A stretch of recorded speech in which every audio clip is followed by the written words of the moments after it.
about building safer homes by educating women and giving them financial freedom and giving them the choice not to stay in abusive relationships and getting religious abuse on top of it.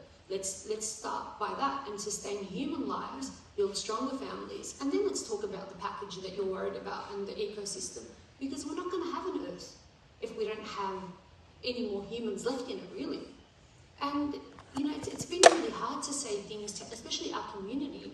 I'm Middle Eastern background, Australian born, yes, but our community still doesn't accept a woman, you know, saying these things. And the reality is no one's coming to save you.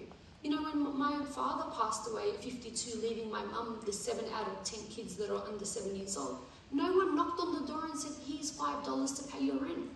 And we were all girls. No one said to her, well, you know what, in our religion it says we should help and the orphans, or we should... These are all idealistics.